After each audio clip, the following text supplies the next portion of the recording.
اس رجب کے مہینے میں جو دوسرا کام ہوتا ہے وہ صلاۃ الرغائب کے نام پر ایک نماز پڑھی جاتی ہے، اور اس کے لیے من گھڑت روایتیں گھڑ دی گئی، موضوع گھڑ دی گئی ایسی روایتیں حدیثوں کو پیش کیا جاتا ہے جو کہ صحیح نہیں ہے۔ یاد رکھو، ان حدیثوں کو بتا کے، فضائل بتا کے اب نماز شروع کرتے ہیں۔ کیسے؟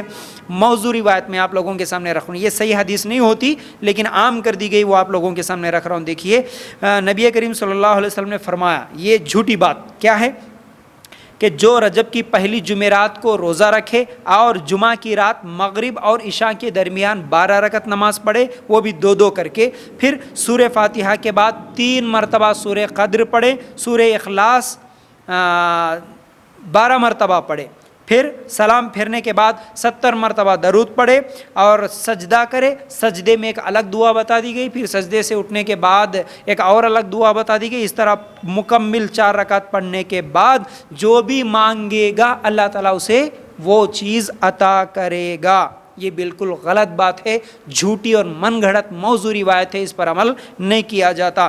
پھر دوسری، اللہ کے رسول صلی اللہ علیہ وسلم نے کیا فرمایا؟ جیسے کہ میں نے ابھی بتایا، اللہ کے رسول صلی اللہ علیہ وسلم نے کیا فرمایا؟ جس نے مجھ پر جھوٹ باندھا وہ اپنا ٹھکانہ جہنم میں بنا لے۔ تو یہ جھوٹی بات ہے، یہ جھوٹی بات اللہ کے رسول صلی اللہ علیہ وسلم کی طرف منسوب کر کے لوگ اس طرح کی نماز پڑھنے کی فضیلت بتاتے ہیں، یہ غلط ہے۔ اللہ کے رسول صلی اللہ علیہ وسلم نے کبھی کوئی نماز رجب کے مہینے میں خاص نماز پڑھنے کا حکم نہیں دیے، تو اس لیے یہ نماز آپ نہیں پڑھ سکتے، پڑھیں گے تو بدعت ہوگا، گناہ ہوگا۔ اور تیسری چیز جو اس رجب کے مہینے میں جو عمل کیا جاتا ہے وہ ہے روزہ۔ جیسا کہ نبی کریم، اگر ہم غور کریں گے، نبی کریم صلی اللہ علیہ وسلم رجب کے مہینے میں کوئی خاص روزہ رکھنے کا حکم کبھی نہیں دیے، اور نہ خود اللہ کے رسول صلی اللہ علیہ وسلم نے کبھی روزہ رکھا۔ رجب کے مہینے میں خاص کوئی روزہ، خاص روزہ رجب کے مہینے کا اللہ کے رسول صلی اللہ علیہ وسلم نے نہیں رکھا، نہ صحابہ نے رکھا، نہ رکھنے کا حکم دیا۔ ایک موضوع اور من گھڑت حدیثیں اس پر بھی پیش کی جاتی روزے کے تعلق سے، کیا کہ جو شخص اس مہینے میں 1 روزہ رکھے اسے 1000 روزے رکھنے کے برابر ثواب، 2 روزے رکھے تو 2000 روزے رکھنے کے برابر ثواب، 3 روزے رکھے تو 3000 روزے رکھنے کے برابر ثواب ہے، 7 روزے رکھے تو اس کے لیے جہنم کے دروازے بند ہو جائیں گے، 8 روزے رکھے تو وہ جنت میں داخل ہو جائے گا، اور اگر 15 روزے رکھے تو اس کی زندگی کے پورے گناہ معاف ہو جائیں گے۔ اب یہاں سے وہ نیک عمل کرے تو نئی کتاب اس کے لیے لکھ دی جائے گی۔ یہ جھوٹی بات ہے، جھوٹی بات ہے یہ بھی۔ اس طرح سے نماز اللہ کے رسول صلی اللہ علیہ وسلم نے کبھی حکم نہیں دیا پڑھنے کا، ایسے روزہ رکھنے کا کبھی حکم نہیں دیا، یاد رکھو۔ پھر اسی طرح اللہ کے رسول صلی اللہ علیہ وسلم کے تعلق سے ایک اور روایت بھی پیش کی جاتی ہے جھوٹی، وہ کیا ہے؟ 1 روزہ اگر کوئی رکھتا ہے پھر 4 رکعت پڑھتا ہے تو پہلی رکعت میں سورہ فاتحہ کے بعد 100 مرتبہ آیت الکرسی پڑھے، اور دوسری رکعت میں 100 مرتبہ سورہ فاتحہ کے بعد سورہ اخلاص پڑھے، تو پھر جب تک اللہ تعالیٰ اسے جنت نہیں دکھاتا اسے موت نہیں آتی۔ یہ بھی غلط اور جھوٹی بات ہے، اللہ کے لیے غور کرنا۔ تو بہرحال اگر کوئی روزہ رکھنا چاہتا ہے تو اس میں جائز روزہ کون سا ہے؟ کیا رجب کے مہینے میں بالکل بھی روزہ نہیں رکھ سکتے؟ نہیں، ایسا نہیں ہے۔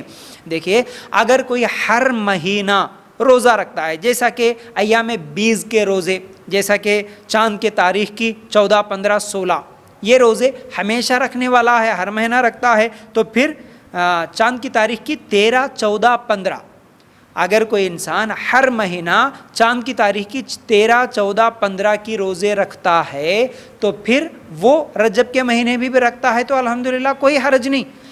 رجب کے لیے خاص الگ سے ایک روزہ اگر رکھیں گا، 1 یا 2 روزے رکھیں گا، تو جتنے بھی روزے رکھیں گا صرف رجب کے مہینے کے روزے کی نیت سے، تو پھر وہ روزہ جائز نہیں ہوگا، بدعت ہوگا، ایسا روزہ نہیں رکھنا ہے۔ لیکن ہر مہینہ رکھتے آ رہا تو پھر وہ روزے رکھ سکتا ہے۔ اسی طرح اگر کسی کو ہر پیر اور جمعرات کو روزے رکھنے کی عادت ہے، جو کہ نفل روزے اللہ کے رسول صلی اللہ علیہ وسلم رکھتے تھے، اگر وہ روزہ رکھتا ہے پیر اور جمعرات کو، بالکل جائز ہے، رکھ سکتا۔ اسی طرح کسی نے منت مانی ہو کہ میں اتنے روزے رکھوں گا، رجب کی منت نہیں بلکہ عام طور پر، اگر نہیں میں 10 روزے رکھوں گا، 5 روزے 1، 2، اگر کسی نے منت مانی ہے تو وہ منت کا روزہ اگر اس مہینے میں رکھ رہا ہے تو وہ الگ بات ہے، رکھ سکتا ہے۔ لیکن خاص رجب کے مہینے کی فضیلت میں ثواب سمجھ کر اگر کوئی روزہ رکھتا ہے تو وہ جائز نہیں ہوگا، ٹھیک ہے۔ اسی طرح چوتھا عمل اس مہینے میں جو کیا جاتا ہے وہ ہے عمرہ۔ کیا ہے؟